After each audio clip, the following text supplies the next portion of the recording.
As we reported earlier, Michigan's Attorney General filed criminal charges against city officials in Flint for operating that city's water systems in an unsafe manner. Well, it turns out Flint is not alone in having a lead contamination problem. Two recent news investigations find two startling numbers. A Reuters investigation of lead levels in blood found nearly 3,000 areas in the country with contamination levels higher than those in Flint. And a USA Today report found that some 4 million Americans get water from utilities that do not meet federal safe drinking water standards. Laura Unger was the lead reporter on the USA Today investigation, and she joins me now. Laura Unger, welcome to the program. You and your colleagues focused on smaller communities around the country. Why? Well, we wanted to look at the problem beyond Flint and look to see just how big the scope was. And so basically we looked at where the problem was the worst, and we found that in these small water systems, which are generally located in rural areas, small remote communities, the problem was worse in those communities. And give us an example of what you found. You've got a number of families that you write about in this series.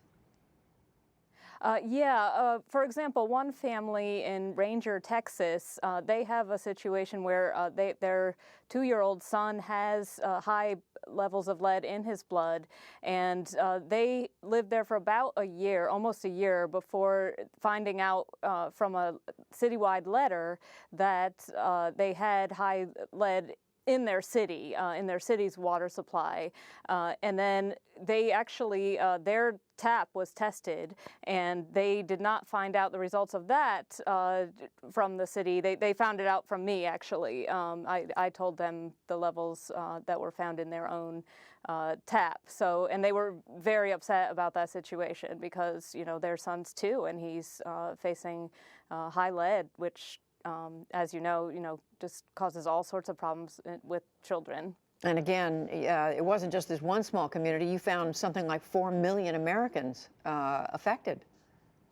Yeah, it's more than 4 million. The 4 million is places where, or people affected by places that either tested improperly or skipped tests.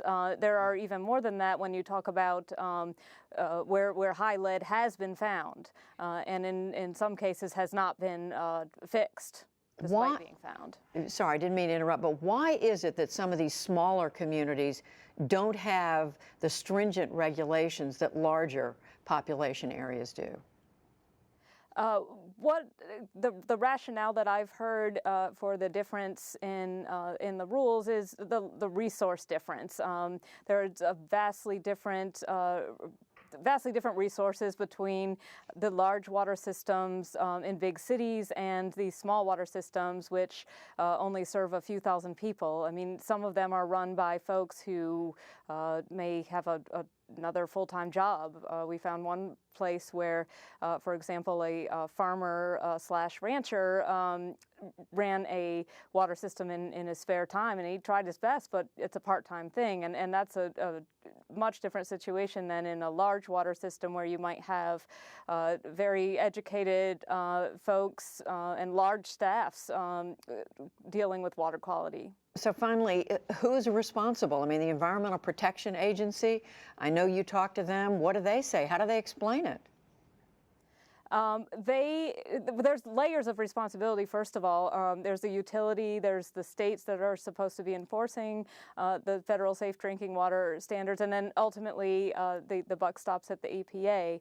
The EPA does tell me that they are focusing on these small water systems, that they do hope to make improvements in this area.